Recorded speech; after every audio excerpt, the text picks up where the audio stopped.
Hoje eu estou aqui para conversar com você sobre o processo psicoterápico das pessoas que são diagnosticadas como borderline. Vocês já me conhecem um pouquinho, eu não sei, né, se você é a primeira vez que me ouve, mas se você está me assistindo pela primeira vez, eu acho importante dizer que a abordagem com que eu trabalho, que é a abordagem centrada na pessoa, não foca a sua atenção nos diagnósticos.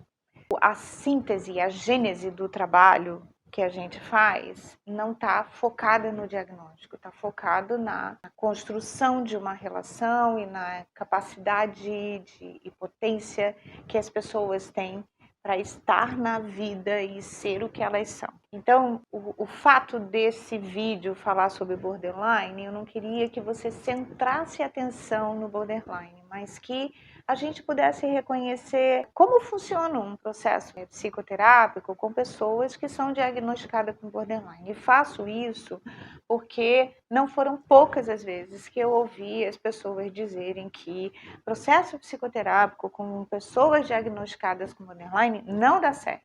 Não é possível, não funciona. E acho que as pessoas que falam isso falam por causa das dificuldades que podem encontrar no processo. Então é sobre isso que eu quero falar, sobre a construção de uma relação terapêutica baseado em pessoas que passaram pela minha vida e que foram diagnosticadas como borderline.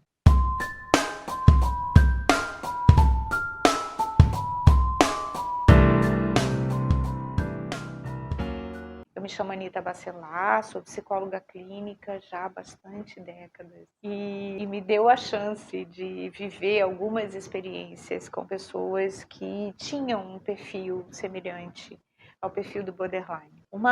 Quando eu penso no borderline, é lógico, em termos de diagnóstico, ele é um transtorno e diagnóstico psiquiátrico, tá? Ele é um transtorno de personalidade e um transtorno de personalidade que tem a ver com humor, tá? Sempre que eu falo isso, a primeira coisa que me passa pela cabeça é transtorno de humor? Mas transtorno de humor não tem a ver com bipolaridade? E eu vou dizer, tem a ver com bipolaridade, mas tem uma característica singular para os psiquiatras, quando fazem uma classificação de um diagnóstico de borderline, eles estão pensando em alguma coisa muito específica, sobre essa coisa que eu vou desenhar com você agora.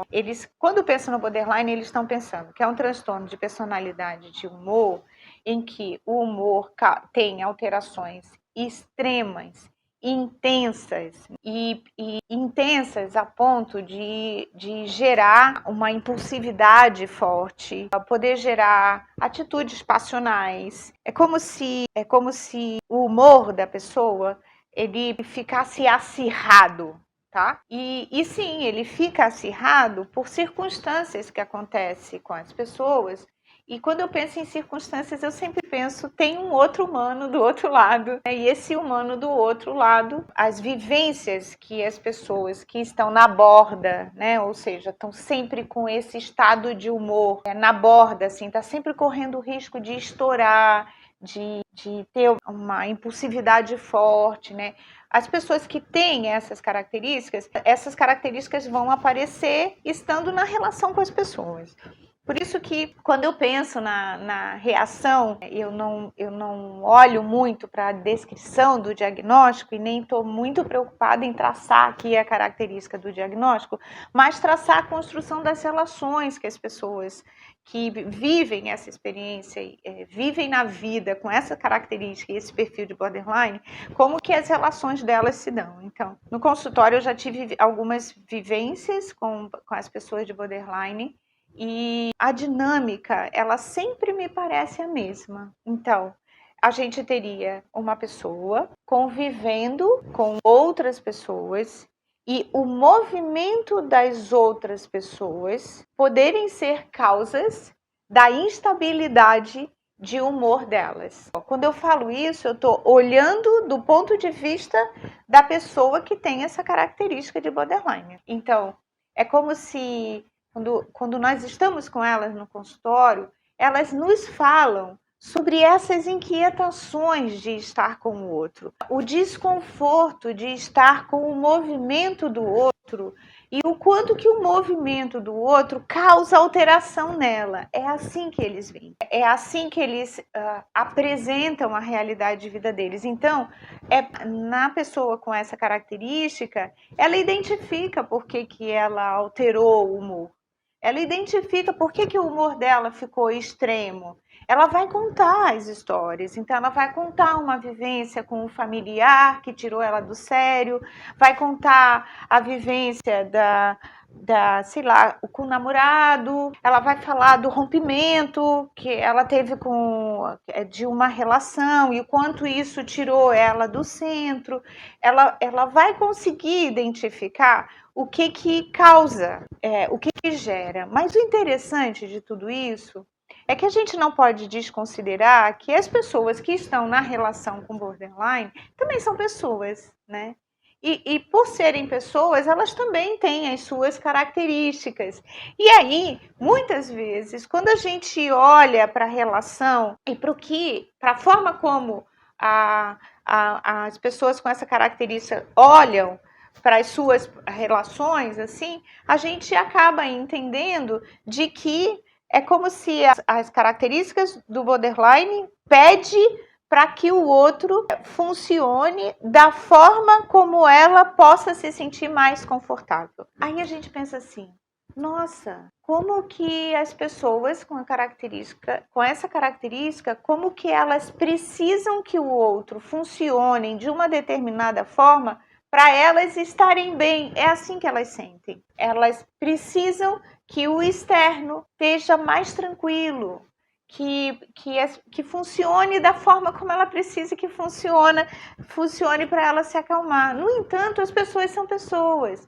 E por elas serem pessoas, elas também estão reagindo a partir delas. Elas não vão conseguir ser diferente daquilo que elas são, né? Então, pensando nesse contexto, as relações que se dão por via de pessoas com essas características, elas são relações que ficam muito desgastadas. Tudo que uma pessoa com essa característica precisa é que o outro funcione da forma como ela precisa que ele funcione. Mas daí o outro desaparece, né? Porque o outro não vai poder ser ele mesmo. E aí, dando um passo adiante, as experiências que eu tive me apresentaram o quanto que, quando uma pessoa está pedindo que o outro deixe de ser ele mesmo, está dizendo que ela tem necessidades e que ela precisa de que o outro seja o que ela quer para que as necessidades delas fiquem supridas. E daí, se a gente olha para as características dessa necessidade, o que a gente vê é que existe um vazio muito grande nas pessoas com o perfil, um vazio existencial nas pessoas que vivem com essa característica. É como se elas precisassem de preenchimento o tempo inteiro. Elas precisam que o outro seja o que elas gostariam que eles fossem, para que elas se sintam preenchidas, para que elas possam, de alguma forma, preencher o vazio existencial. E daí vou dar mais um passo, que elas mesmas não estão dando conta. Elas não conseguem preencher. Daí eu penso, nossa, talvez a gente tenha chegado num ponto aí muito importante. Se elas não conseguem preencher, não seria esse o principal elemento, o principal agente de um processo psicoterápico? Ajudar a essas pessoas a tomarem consciência desse vazio existencial, que de alguma forma, no caminho e no percurso de vida delas, elas estão tentando suprir, preenchendo eles com o outro, que não tem como ser preenchido. Então, ela vai viver sempre essa experiência de tentar buscar o preenchimento desse vazio existencial, mas ela vai buscar o preenchimento desse vazio existencial sem dar conta do outro de preencher, então ela vai estar sempre vivendo essa angústia. Então, se eu penso num processo psicoterápico, eu penso a consciência desse vazio e a consciência de que ela pode construir percursos, que eu não estou dizendo que isso é fácil, mas a consciência que ela tenha desse vazio e o encaminhamento e a busca dessa própria pessoa pela superação do seu próprio vazio existencial, pode trazer mais consciência para as relações dela, pode trazer mais consciência sobre si e, consequentemente, a consciência facilitar o percurso dela na vida. A intenção é acabar com o borderline? Eu vou dizer não. Pode ser uma característica das pessoas e a gente não precisa que as pessoas tenham características iguais, como um padrão de normalidade.